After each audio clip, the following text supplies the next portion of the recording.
All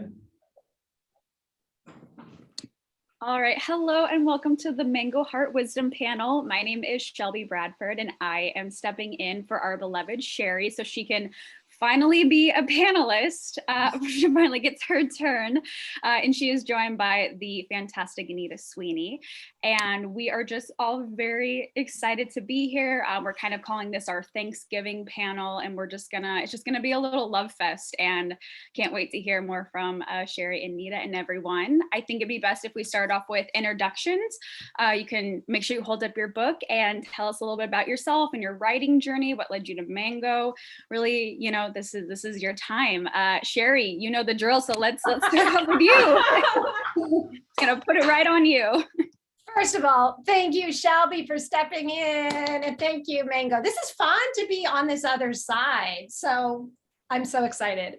So I'm Sherry Reichert-Ballou and author of Say It Now, 33 Creative Ways to Say I Love You to the Most Important People in Your Life. And this is my mission in my life. This is what I hope to be doing until the day I die, which is encouraging people to express your love, express your appreciation. Not just, I mean, I'm so thrilled that it's Thanksgiving and everybody's filled with gratitude, but really all year long. And I've been reminded in so many ways just recently, in really hard ways, how fleeting life is and how the unexpected happens. And we all know this, right? That it's like things happen and people we love are suddenly gone. And that's why I wrote this book, which is to really remind people that when we are expressing our love, when we're expressing our appreciation, when we're as present as possible, which is what Nita and I are going to be talking about today, then we don't feel the kind of regret that we can feel when things happen and we lose someone and we were too busy or we weren't really present. And so that's my purpose for Say It Now. Thank you for having me as a panelist today. Yay. Thank you so much, Sherry. All right, over to you, Nita. Please tell us all about yourself. Well, first off, thank you. Thanks, Shelby, for hopping in for Sherry, and thanks, Sherry and Brenda, really, for this panel, because it's been going on. We were figuring out it's been since March 2020, I think is how long it's been going, and it's just been a bright spot in a much needed time, time when it was much needed. So the book that I'm going to talk about, I actually have two books, and I'll talk about both of them, but mostly I'm going to talk about this book. This is Depression Hates a Moving Target, How Running with My Dog Brought Me Back from the Brink, with little red pink tabs, rather. And this book I wrote to share my story as someone who has had mental health issues most of my life, and how I found what seemed to be the missing piece, which was exercise.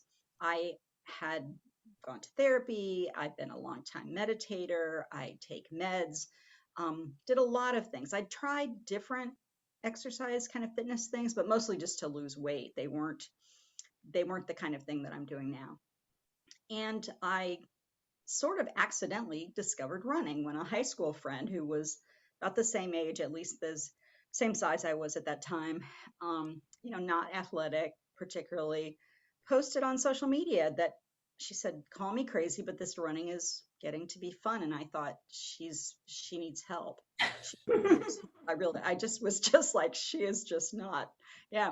But I sort of stalked her for a while. She's a really good friend. And I didn't criticize her. I just thought, well, let's just pay attention. And it took a few months for me to get up the courage to look up the training plan that she had done. It's called Couch to 5K. And it said 60 seconds of jogging.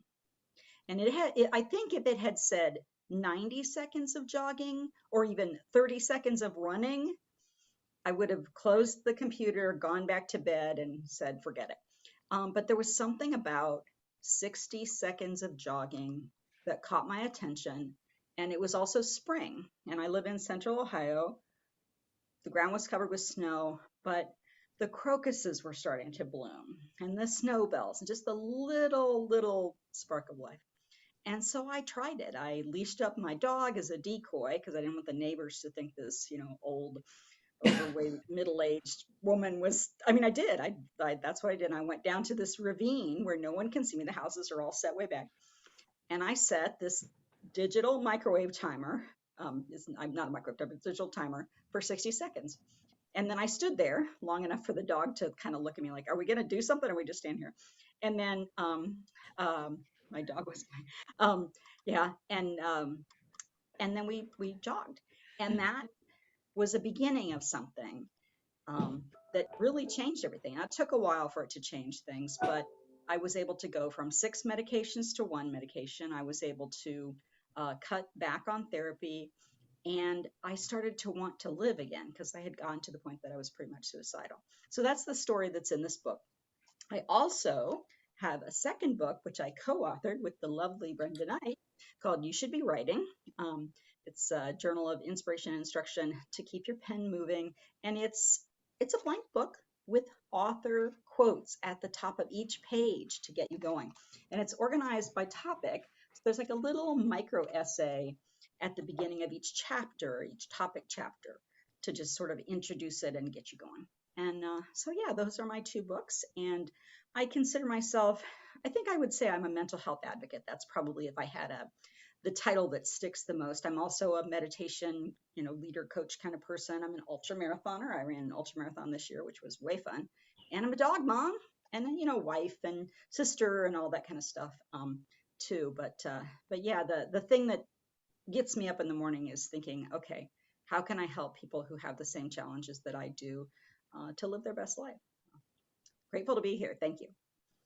Grateful to have you here, to have you both here. Thank you so much. Yeah, I'm already getting all like tingly from this call. Honestly, being a host, I've always admired how Sherry can really take in information, and she just right away has something really beautiful and meaningful to say. And I have a hard time with that because sometimes, I get so into it and I'm a little zoned out and just kind of feeling. I'm like, oh, that's right. Okay, so now we have to go on. But I'm already thank you, Brenda. But I'm already so excited for this conversation. So as Sherry mentioned at the beginning, the theme of this panel, other than, kind of calling it our Thanksgiving panel, is your presence is the present. And I feel like that honestly could be the theme of all of our Heart Wisdom, because everyone just showing up. I know Sherry has said, there's just something really special about, even though we're on a screen and we're tiny, there's something really special about connecting to each other. And being present is so important. And that is something that, people can struggle with, especially, we are still going through a pandemic. Like it's not over, and life is still not the same, and it really won't be. So Sherry and Nita, I would love for you to share your advice on really how to be present and what you do to kind of put yourself in that mental space to really be present in your everyday life and what that looks for you. Sherry, would you like to start us off? Sure. Yeah. And actually, I was thinking, and first of all, Shelby, you are a natural. I love it. You're so warm and it's wonderful. Thank you. I was thinking when I was listening to Nita that I hadn't even put 2 and 2 together, actually, that both Nita and I began our work with depression. So I didn't even think to say that, but it's connected to me to presence, because when I was in my 20s, a lot of you know this story, I went through a suicidal period. And looking back on that period, a lot of the reason for that was that I spent so much time listening to what was going on in my head about, how I wasn't living up to the life that I should live up to, how I was, that thing you said was stupid. You shouldn't have done that. You should have done this. Why did you take that path and not this path? You're such a screw up. Looking back, I was just filled with the opposite of presence, right? So I was filled with what is this sort of self-consciousness of everything that was wrong with me in my life. And I was graced really to be given a book by my spiritual teacher. And there was a meditation class that she was teaching. And that for me is really the beginning. You guys have all heard me talk about pinpricks of light, which is when I walked into that meditation class, it literally felt like an iron wall just closing in on me, the depression. And I wanted off the planet so bad because it was hard to breathe. And on one of the in-breaths, literally, I will always remember that, I heard a voice say, I don't want to kill myself. And that changed everything. And really, we're talking about presence. What that was a moment of presence. I was taking a breath and I was doing what I was supposed to be doing for meditation, which was focusing on the breath. And it was like a pinprick of light in that wall. And to me, presence is a synonym for joy. It's a synonym for life. It's that, oh, I like that. That was like, that was good timing. the twinkle fairy was like, yeah. So to me, that one moment of being present and realizing that nothing is solid, the depression wasn't solid. This sense that I had of being a failure was not solid, that I could have a tiny moment that was a resting place. My entire life has been dedicated and continues. I still wake up, and a lot of times I feel awful. I don't wake up and like jump out of bed excited to face the day. That's not, I think I have a chemical depression in my system. But what I do wake up with now is knowing that I have a choice and that I put on a hat, as many of you know, to remind me that I chose to be here and I chose celebration and I chose love and light. And so presence to me is really aligned with all of that, in that I want to be here. I made a choice to be here. And that means when I'm here with all of you, right, like now, and looking at all your faces, really feeling that, and I can't feel that if I'm in my head thinking, oh, what am I going to talk about next? Or gosh, I wonder what Nita's going to say in response to this. Right? Or I wonder what they're thinking of me. There's no room to love all of you and to love the moment if I'm not here. Thank you, Brenda. Yes, to echo Brenda, we are so glad you are here, Sherry. We cannot emphasize that enough. And thank you for always being so incredibly open and vulnerable with us. I know that, it saves all of us in a little way, in a huge way, actually. So thank you. Thank you. All right, Nita, do you have any thoughts or anything that you would like to share with us in response to what Sherry said, or just whatever's popping into your head? Yeah, I had to laugh. She said, I wonder what Nita's going to say. I'm like, yeah, that's a good question. Maybe she should tell me. Like, I don't know. Yeah, no. Well, I was thinking about, I just want to say thank you, Sherry, for being so vulnerable too, because I really think that a lot of people struggle. And especially right now, a lot of the, I don't know if you want to call them masks or shields or things that we used to protect ourselves have been stripped away. Things that were tools that used to be available to us aren't, and sometimes that's a good thing. But for a lot of people, it's meant some struggle that they didn't have before. And there are those of us who've had those struggles for years, decades even. And so, in some weird way, I feel like I was more equipped for a pandemic than the ordinary bear because I'd been doing a lot of this stuff all along. Not that I like it; it hasn't, it's not fun, but it's just like a toolkit. I think about it as a toolkit, and probably the biggest tool besides exercise, or they're probably kind of probably one and a half and two, they're right together, is meditation for me. And Sherry talked about that. And so that's how I start most of my days. My latest routine, I'm always changing the routine up because I get bored, but I'm also on thyroid medication. And so I can't eat breakfast until 30 minutes after I take my thyroid medication. Yeah, listen to that, medication. And so, nice slip there. So I get up, I take my thyroid medication. I keep saying that. I take my Synthroid, and then I sit for half an hour while I wait, because breakfast is really important. I'm big on Twitter. I ask every morning on Twitter what you've had for breakfast. And if somebody asked me the other day, why do you? It's like, well, it's a long story, but I just love breakfast. So I sit for half an hour, and that is, it's not always pleasant, but it's always helpful. I mean, some days I am so impatient. I want breakfast, or I have an idea about something to write, or I think it's time to take the dog for a run, or I wonder what Ed's doing. That's my husband. and and that's what'll be going on in my mind. And so I choose an object of meditation, and then I notice. And sometimes during that half an hour, I'm lucky if I'm present for 2 minutes, and it still counts. It totally counts, because I just bring my mind back. And it's the bringing the mind back. It's the remembering, oh wait, I'm supposed to be meditating, bringing the mind back, and the gentleness. So instead of saying, "Oh, Nita, you're supposed to be meditating. You've been doing this for all these years. You're such a," because I have all those voices still, and they're quieter. They're much quieter. But instead of that, I can say to myself, "Oh, hey, let's go back to the breath," or let's go back to, sometimes it's like the itch on my arm or something. It just depends on what I've chosen, and just let that be kind of a calming presence. And there's the dog. I don't know if you can hear, the dog is barking. Yeah, so that's probably the biggest tool.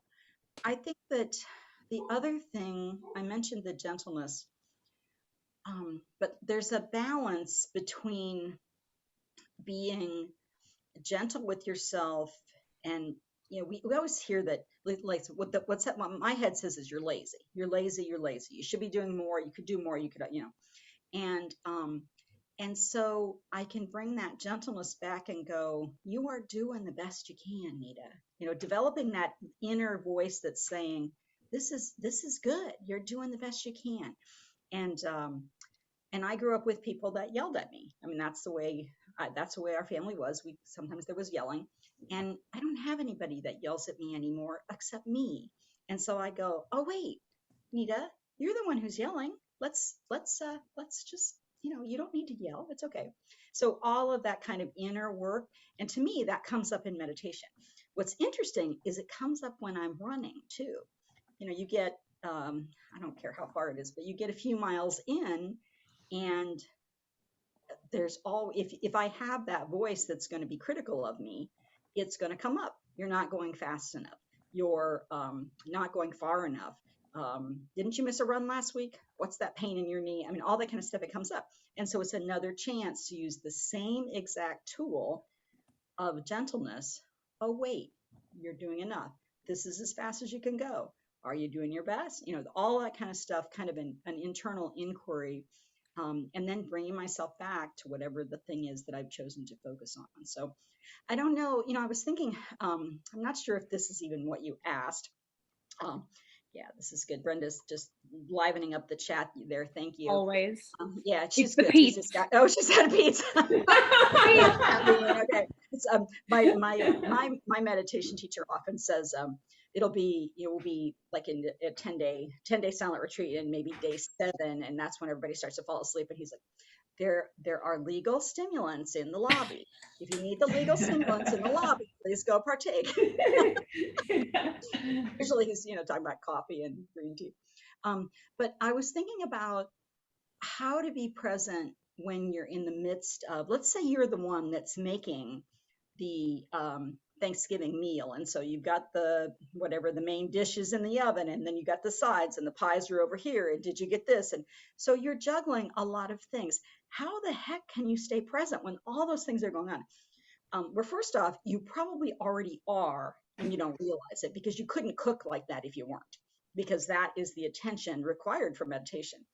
But the other thing is to just take a moment and look at someone's face. You don't have to say anything, but just, you're putting the pie in the oven, and you turn back around, and your grandmother is over here, and you just look at her face, and you just take it in. You don't have to say anything. Just really feel what the visual image of her does to you. The other thing, if you maybe not using people, the thing I like to do is, every time I walk through a door, I notice which foot goes first. So it's just that second of being, okay, I'm right here in this doorway. And then, go on, and not making a big deal out of it, trying not to make a big deal out of it, but just something to cue yourself, something easy that's tied to something you're already doing. That's me in the synthroid. I'm already taking it every day, got to take it, so tie it in. Oh, Nita, can I hop in here? Please do. I'm so excited. I knew what Nita said would be just amazing, and it was. Love that.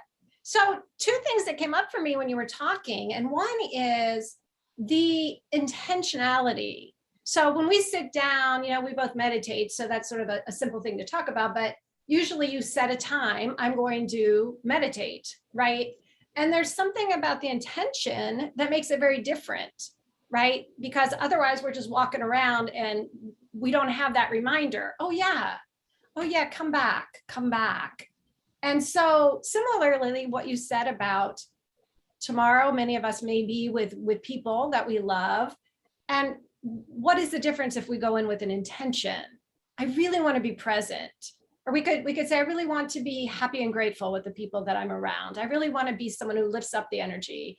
Whatever that intention is going to sort of prime the pump for your experience. So I love that you brought that up.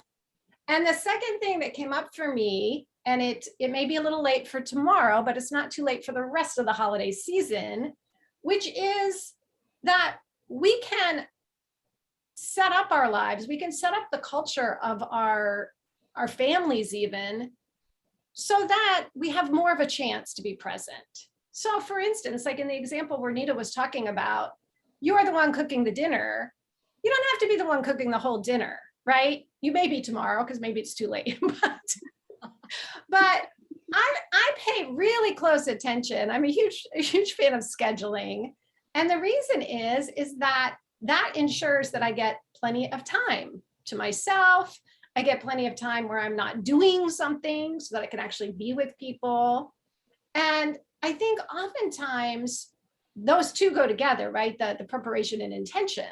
So I have a huge intention in my life. I really value spaciousness. And I do a lot of things. I'm very busy. I'm highly scheduled, but I also schedule in spaciousness. So even tomorrow, where in your day can you schedule in? I'm just going to sit down with my cup of tea and whoever I'm with and just be there, like nothing to do. So that's what came up when you were talking, Nita.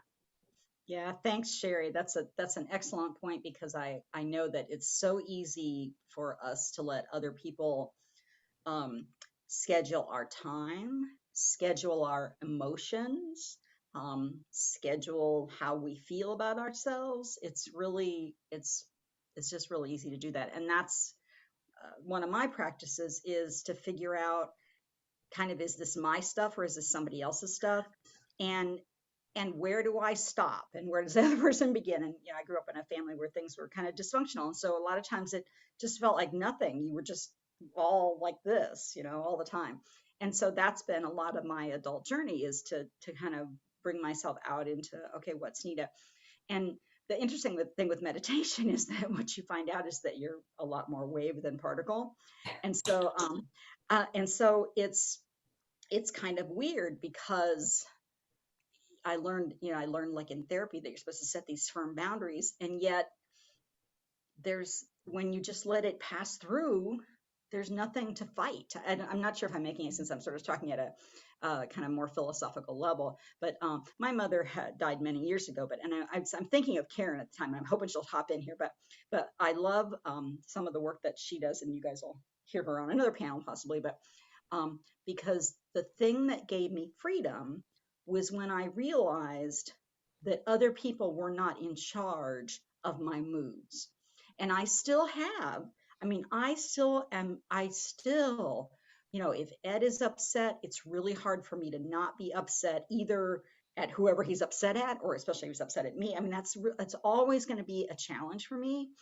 But I think we have to be really careful not to set ourselves up at the holidays to think, okay, I'm going to make this the best day ever. We have a great story in my family about, I'll just say it. We call it the Christmas from hell because, there was a fist fight in our family. People were rolling on the floor. It was insane. Everybody was drunk. It was a long time ago. Everybody's sober now. Many years ago, everybody was sober. But my sister really, she nearly killed my sister-in-law, and my brother hit my father, and it was insane. Okay, so that's my memory of the holidays from college. So it's not always, pink and rosy and things. And so, as I said, gratefully, we've all made up. Everybody got sober. Things are much better. Um, but to know that, the holidays can be really hard, whether it's expectations or people just doing their thing or whatever. And so I think I do my part, um, to bring that intention of being the best me that I can, but also know that it's just going to be whatever happens, and that it's not, my job to make it all happy, happy, snappy. But I can be happy, snappy, or I can be real. Probably more than happy. I'm probably not. Most people don't think of me as happy, snappy, but I'm more real than happy, snappy. Sherry is happy, snappy. But to let go of the expectation that it has to be a certain way, and we'll do a lot better. Because then when we were able to do that, our family got along much, much better. So I don't, that was, I feel like I totally derailed this. But No, I loved every second of it. well, Sherry brings in the light and goodness, and I'm like, oh yeah, but people might try to kill each other too. I was having to bring it all the way around, because there's another book in that, Brenda, someday. Make a note of that. Anita, that was so important, right? So you just brought in, I love this. We've kind of got a little framework going of intention, preparation, lack of expectation, but then also the other side of that, which is our own I mean, I do feel like it's important to bring our own expectations of how we want to be. Yes. And like you said, then it's like, who knows what's going to happen. I love that. Thank you for bringing that in. There might be fist fights. Hopefully not. I mean, really, hopefully not. That only happened once, but I think that me having, okay, Kate Farrell does that. Yeah, okay. Yeah. I'm sorry, I get distracted by the chat. But yeah, I think that what Sherry talked about, intention too, is so important, because well, I kind of already said it, just that it's really easy for me to get derailed by other people's emotions. I'm very sensitive. I'm highly empathic. I just read people. And so if I can come in with my own presence, and have that reminder of, whether it's every time I walk through a door, whether it's, anytime I pick something up, some kind of physical reminder to help me come back to me, then that will really be helpful to me and hopefully others. And I think Karen put in the chat and both, and that's really important. And it's and. I know. And one more quick thing, and then I'm going to see what I know Shelby's got something important to say, I can tell. But one more quick thing that I think is really important, and it came up when Karen said both and, which is that I have a coaching client who always used to use this phrase, that's not how we do it. Because that was what her family, like there was a cultural, and I think a lot of families have these cultural, this is how we do things. This is how Thanksgiving is done. This is how the winter holidays are done. This is how, and the both and for that is that, yes, we want to respect family tradition, and we want to respect like what other people want and hope for. And I think it's really important to challenge if we're in a culture that is not authentic, like Nita was saying, like if we're in a culture that is not authentic, like in a big example that I don't have to get in the details, but we used to be a family that it's like everybody bought everybody gifts, and it was just like almost thoughtless. There were just lists of, this is who we have to buy for. And that was what I grew up with. And we didn't have a lot of money. So it was like a lot of bad stuff, just a lot of crap, And when I became old enough to understand that was not authentically me, I'm all for gifts, but when they come from the heart and when they're not an obligation. And so my West Coast family started bringing, we call it the holiday hoopla. We plan a day of family experiences, and that is our gift. We don't buy gifts. Nobody expects it anymore because this has been going on for a decade now. And it's fun for us to do. It's creative. It taught my son how to like spend a lot of time thinking about, how to bring an experience to people that we could then cherish and remember. That was a family culture. And it the first couple of years, it was hard because people, they were used to everybody giving all these gifts. nobody even cares anymore, right? They love the holiday hoopla. And I always use that as an example of like, my holidays are so much less stressful. I don't do that. Here's my list of everyone I have to buy for, have to. So both and. Karen, thank you. I love the holiday hoopla. I love that.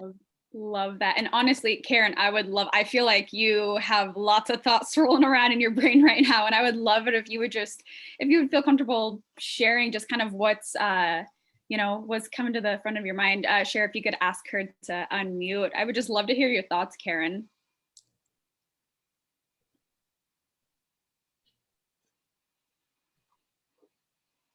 Okay, here we go.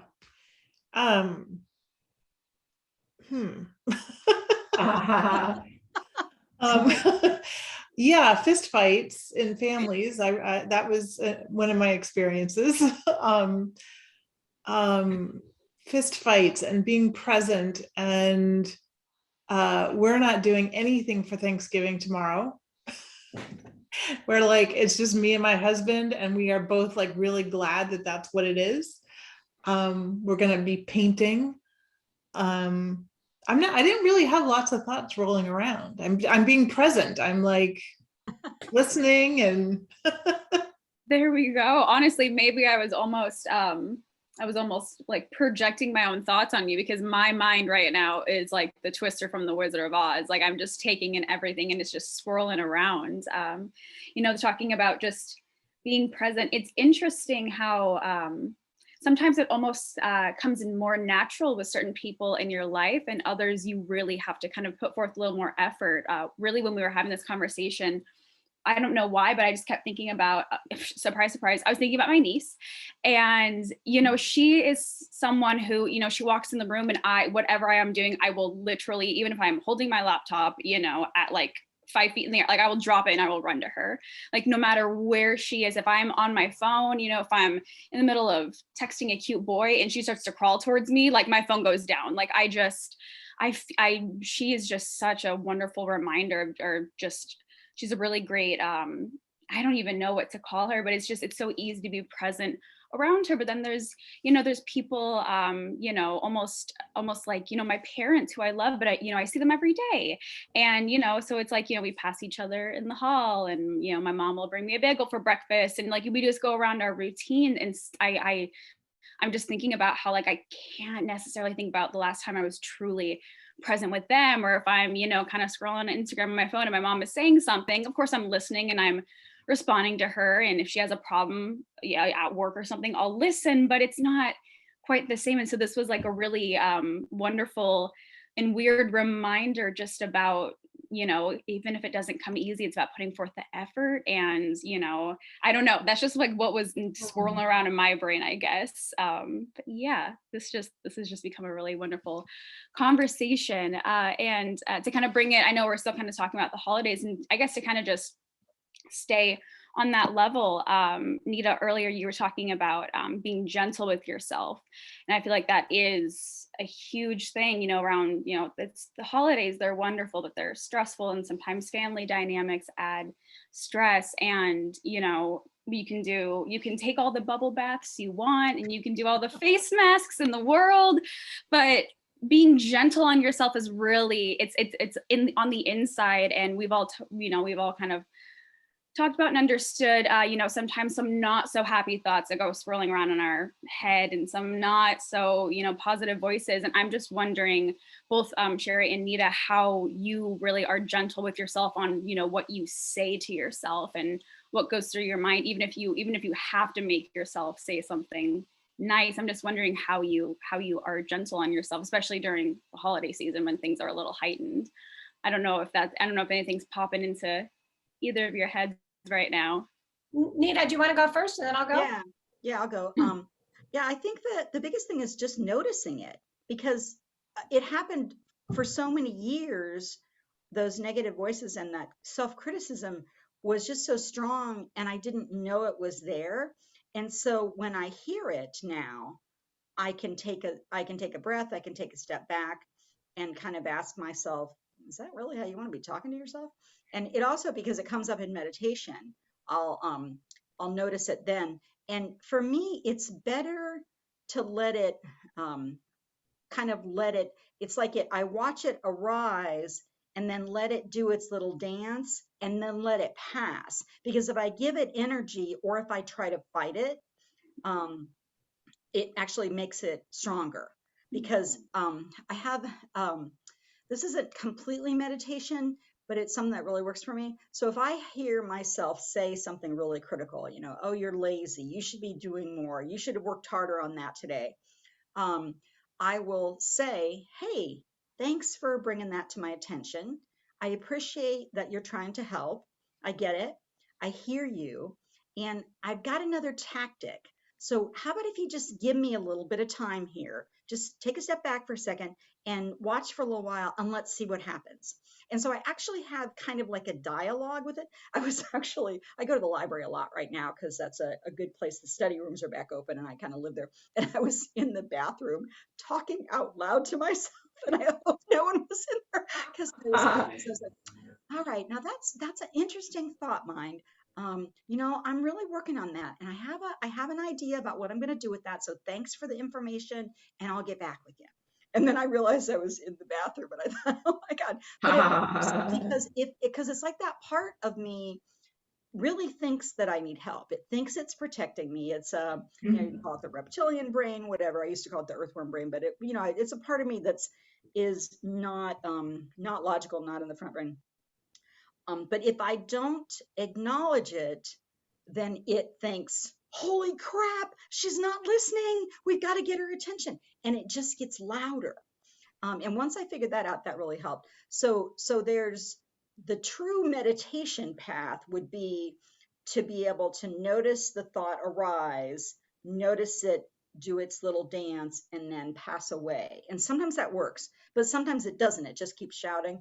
And so then I'll just go, hi, I see you, and move on. So I guess that's my spin. Brenda's dying to say something. I have a question. Jump Yeah, in. and it's for both you and Sherry, but starting with you, Nita. I've always thought you're like well, you both are, but Nita, I thought you're like a super sensitive person. And I think like sensitivity is like a superpower, but of course it cuts both ways. I mean, I probably don't come off as a sensitive person at all, but I am. I was extremely, extremely sensitive, like little girl and teen and collegiate and everything. And like, sometimes I can just feel people's feelings and like just know what they're thinking and stuff like that because of my sensitivity. And like, boy, it can be really hard. I mean, it can be really hard. So I just wondered if you could speak to how your sensitivity plays into like your, who you are and then like to your struggle as well. Yeah, I'll just go ahead and if that's okay. I'll just go ahead and answer since I'm kind of on the roll here. And then, so I think I only recently learned that it was a superpower because I was a lawyer for 10 years and sensitivity is not considered a superpower in the law firm I worked at. And then I, put myself in kind of this very competitive writing world. But what I realized that is in writing, in the actual writing, being able to capture scenes, capture emotions, capture what's going on in your mind and your body and other people's is a superpower. But the problem is that, for example, when I have an argument with my husband, somebody else might be able to compartmentalize that and step away and shift gears immediately. I have to have a buffer. And for me, that buffer is writing practice. And so often I have to remove myself physically, and then I have to just download it. And sometimes it's a rant, sometimes it's a whine, sometimes it's a analytical, this is what I think, but it doesn't matter. Just pure downloading onto paper. And that helps me give myself some space. And so I want to, there have been times during holidays where I have spent a lot of time in the bathroom because I would just be like, well, yeah, can't do that conversation right now. And oh dear, yeah, that's getting too hot. And excuse me. And I just sneak off. And I also spend a lot of time with the children, especially if they're small children, where I can just be on the floor, crawling around, pick up toys, things like that, so that I'm nurturing myself in that way. But yeah, Brenda, you're very intuitive, and I would have guessed that you were highly sensitive also. But that's probably because I'm highly sensitive, and so that's we read each other.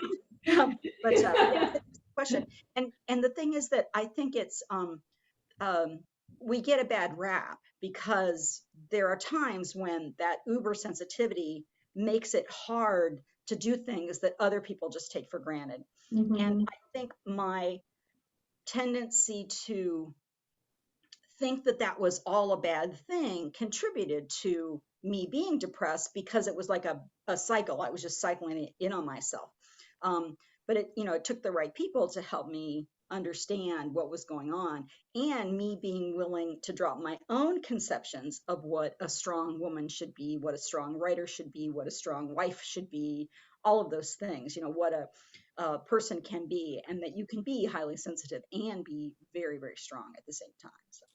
Yeah, Nita. I love that. I love everything that you say. And it's so true for me too, right? That it's beautiful that Brenda worded it that way, like a superpower, because as you might guess, so much of what I hated, or what I was told I hated about myself when I was growing up, is that I was so sensitive. I had too many feelings. Oh my God, I felt about everything. And of course now, and being in the world we live in, I look around and it's like, I want us to be alive, right? I chose to be alive, which I think made a huge difference. And when I chose to be alive, that came with a whole spiritual practice that included the whole range of human experiences. I don't judge them because there's an understanding, and we all know this, right? Like we're human beings. Anger and fear and all of the thousands of emotions that we have. And so that was like one thing for me, is really, really through a lot of years of practice, accepting that we're human and that that's part of the joy of it, is all of those. And the second thing is that it started with creativity, but now it's expanded to all of my life, which is that understanding that it comes through me, right? That it's not me. And I am animated by life. I am just like the trees and the squirrels and the flowers. And when I'm able to remember to come from that place, there's nothing to take personally anymore. It's just sort of, I started to practice calling my spiritual teacher has a show we call into and we speak. I practiced for a long time, not thinking about what I was going to say and just calling in and just showing up. And then afterwards, not letting any of those thoughts, right? None of that judgment come in. And I was just like, that's what life wanted to say. I don't know, and I do it here every week. If I got off of these heart wisdom panels and I thought about what I said or how I was or how I look, or I'd be a crazy woman, no, thank you. It's here we are, all of us. This is a moment in life. Life is coming through us. Life gave Brenda that question. Life gave Nita her answer, gave me my answer.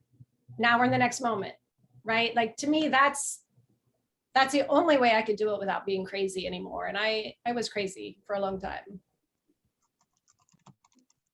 Thank you, Sherry, for being so open. Thank you, Brenda, for getting us on that path. Honestly, I'm going to knock it back to you because Brenda, I always love hearing your stories about our authors, because you have such these like wonderfully deep, rich relationships with them. And I know you love Sherry and Nita, and I would love to hear any story you have, how you brought them to Mango.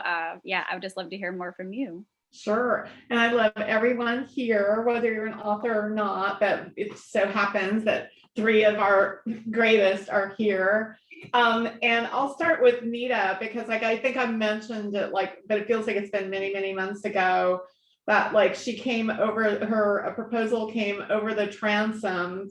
That's like old fashioned publishing talk for, you didn't ask for it, but we, as Shelby knows, we always look at those. We look at every single one and we acknowledge and we get back to people, because we like to hold on to our good person cards. We have a motto in the submissions team that we're nice, but not codependent. But anyway, there was something about Nita's query that I was like, I'm intrigued. And it came in with a very, very, very different title. I think we landed on like the genius title. She came up with Depression Hates Moving Target, which really expresses that truth. And there was a lot of back and forthing. And I think that like things were happening in our lives, you know, like our personal lives that like sort of like gave like a big space. And then we checked back in, and thank Goddess that we did, because like I just am deeply moved and proud of like what Nita does, and like how she is like a, you know, an advocate for mental wellness, and is also extremely vulnerable in her book. You know, Nita is present like for me, like in so many ways. Many of you are, but Nita, like, you know, I can ask her to do like classes for the Women's National Book Association chapter. I can like ask her to like contribute articles. Like I can ask her to like give blurbs, you know. I mean, I'm, you know, all of you get those requests from me, but I have to say I lean on Nita because I think that you're super generous with yourself, and you're very present like with your generosity of self. I mean, like you know, when we were you were introducing yourself and saying like, you know, all that you are, like meditator, like mental health advocate, writer, wife, all this. And in my mind, the word that I wanted to like scream out, it's amazing I didn't type it in, but I thought friend, because I feel like Nita is like a friend for life, like to me, and I'd say like all of us, and like to so many people and writers, like just incredible generosity of spirit. And then Sherry, like I feel like every day, like, you know, and especially every Wednesday, you teach us how to love. And there's no greater gift than that. And then Karen, like Karen C.L. Anderson is like really like unpacking like so much stuff. Like when you go into those, like you go down into like the family, you know, and like unpack that and just really face it and deal with it. Like that's very, very courageous, very courageous. And I'm so admiring of that. And I don't know, I don't care who you are, you've got family issues, and there's probably a couple of toxic family members. I'm going to guess that there was a toxic family member too, that like we're all drunk and like beating on each other at like the Christmas from hell. So and like people need that. I mean, I don't know, like all of my friends, like, you know, they, you know, I mean, one of my friends, like Nancy Fish, I'll just out her. She has been in therapy for like 30 years. And in her case, it's because she had a really, really mean dad, a very mean dad, like super mean, super mean. And like, she's still so wounded, like from it, but like, she's working on it. She's working on it. So I'm grateful for all of you. And like, and I feel like you guys bring it in your books and your, you know, just being here, but especially like in your work. The work you're doing is so important. And so thank you. Every day is Thanksgiving for me. Yes. Oh, that was beautiful, Brenda. Sure, could you unmute Karen? I think she has something to say. There you go. I know, before I was thrown by a loop that like you were asking me to say something, like I don't know what to say, but now I have something to say. Yes. And it's interesting about the toxic family members and the boundaries and all of that. And I was chatting with a client the other day who is new to me, and she was very much wanting to have the happy Thanksgiving, right? And she's hosting her mother and father, and she's got kids, and because she's relatively new to me, I don't know her whole story. I don't know all the things, but she, you know, she was asking me like, you know, what do I do? You know, how do I make sure that everybody's happy? How do I make sure that my mother doesn't do what she normally does? I'm like, you can't, you can't control her. And so I asked her, I said, how do you want to feel at the very end of the day, at the end of Thanksgiving? And she said, I want to be proud of myself. And what's interesting is that she was equating being proud of herself with making her mother happy. And that if her mother wasn't happy, then she couldn't be proud of herself. My cat's hungry, I think. Something to say. But what she didn't tell me until about halfway through our call was that her mother often loses it with anger and says really mean things. And I said, you can be very proud of yourself if you ask her to leave. Wow. And she was like, what? I said, yeah, asking your mom to leave kindly, right, firmly. You don't have to scream and yell and kick and fight and have a fist fight, right? You can simply ask her to leave, and you can be really proud of yourself for that. So that's just, again, sort of one of those sort of both and type things that we often don't consider. That like, it's either got to be all happy and everyone has to be, or it's going to be this awful, horrible thing. It's like, it can be both. I'll share like a kind of a silly little idea that reminded me of. I think it was like 6 years ago when I was publisher at Cleo's Press and Viva Editions. I had this idea that I wanted to do limited edition good person cards, and it's literally like you are heretofore declared a good person, and then there's like the number, and it was in beautiful calligraphy. An artist did it for me, and I had like 10 made, and I only gave out 2. One was to Lemony Snicket, like Daniel Handler, who's like Lemony Snicket, because he had been very generous and did blurbs and was sort of mentorish to me. And like it was like a big event, and I knew I was going to see him. And like I went up and said hello, and like got a book, and then I said, I have something for you. And it was in like a little like cellophane envelope, and he opened it up and he was like, I'm a good person. And then like he was so like thrilled and shocked, he ran and got his mom like to show her. And then like he went and got me, and he was like, I just showed my mom like a person card. And I've been thinking like I wanted to do something like that again, because like I think like everyone here would get like a limited edition numbered good person card for me, and many others too. But I was thinking that like earlier, like, oh, I wish I had those good person cards, I would give some out. Then I wondered about the opposite, like the mean mom, like I wonder if you can like give almost like a ticket or something and say like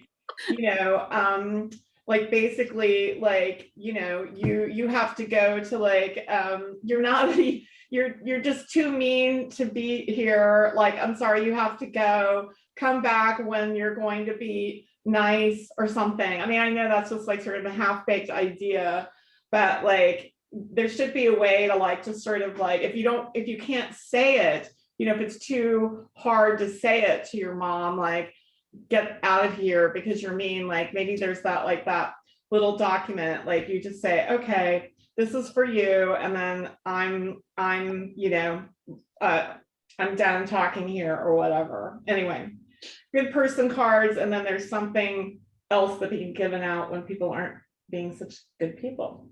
Well, that you can get it printed on a shirt and maybe wear like a zip up jacket, and if you just unzip your jacket, she's like, you need to leave. Right. That is boundaries. Boundaries are they're very important. Honestly, that's a big thing for mental health, is setting boundaries and sticking to them for yourself. So I love that. I love, be proud of yourself if you need to tell a family member to leave, and hand them a card if they're being great, or if they suck, just hand them a card that just says like, you're not nice, please be like 15 feet away from me. I think that's more than fair. We might go We might go a little bit over, but I would love to hear more from Nita and Sherry, because I know that we asked to bring a little something to read, and I would love to hear something from both of you. Nita, would you like to go first? I don't know if you want to share from one of your books or both of them. I'm just going to read, actually, I think I'm going to read the closing to You Should Be Writing. Ooh. I think because it's the end, because it's how I leave it. Because I think this is just sort of it's called Onward. Let's see, is this it? Yeah. And this is aimed at writers, but it kind of goes for everybody. So, Onward. For writers, until the final breath, there is no end. There's only the next word, the next thought, the next manuscript. It's a bit like having homework for the rest of your life, hopefully assignments you love. We will never want for passion or something to do. And I hope you find more joy than agony in writing and life. I wish I could meet each of you, hold your hand when things get tough, raise a cup when things go well. May the momentum you have gathered from filling these pages carry you onward through all of your days. My best to you and yours. And I think that's, I loved it when Brenda said friend for life. Yeah, I'm one of those people. It's like, once I'm in your world, until you throw me out, I'm not going anywhere. So you're stuck with me until you have to actually like throw me out. But anyway, that is a good friend. But I have this runner friend who I have become kind of close with lately. She does chi running, which is a whole other thing. But her motto on all her emails, the way she signs them, is your biggest cheerleader. And I was thinking that's kind of what Brenda is in some ways, she's like the rah, rah, let's go team kind of thing. And I have that sentiment, but I don't always express it, because I really do want the best for everybody. I really do. So yeah, I'll just close with that. Thanks. Thank you. Thank you so much, Nita. That was that way too. Really, pretty much everybody that's in the Mango team is like that. But we kind of see it from Brenda more, and Sherry's on all these calls. She's like that too. So. Oh my gosh, yes. 100%. Thank you so much, Nita. That was beautiful. All right, Sherry, over to you to close us out with your beautiful words. Oh, thank you, Nita. I loved that too. So I told you that, my tagline here is 33 creative ways to say I love you. And the very last one in the book is the greatest gift of all, a moment of your undivided attention. And I was very intentional that I made that the final, because I do feel like that is the most important thing we can give one another. So I'll just jump in a little bit into this last chapter. We all long to feel seen, loved, and connected. Yet how often are most of us taking the time to consciously be here with the people in our lives? As you go about your day today, I want you to think of your presence as the gift. Start with your children as you're hurriedly getting your things together to rush out to school and work. As they fly out the door, you might typically give them a distracted kiss on the top of their heads, sometimes missing the target altogether and kissing the air instead. Today, stop them gently with your hands, look them in the eyes. Tell a little inside joke or use a phrase that always makes them laugh. Tell each one, I love you. And pause. I love that. We've talked about the pause a lot today. I think that's so important, the pause. Don't rush past this moment with these people who mean more to you than you can ever describe. And aside, I just felt like teary when I said that because of you. Like, I'm here with you who means so much to me, and I feel it. At work, intentionally find something to compliment your coworkers on one by one. Mm-hmm. Don't be fake.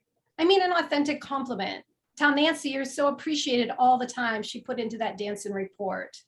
Tell Jane her new hairdo truly suits her and brings out her eyes.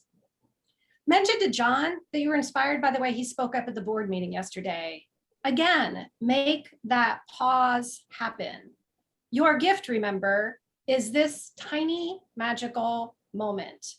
What makes it magical is the presence you bring and the presence you invite them into.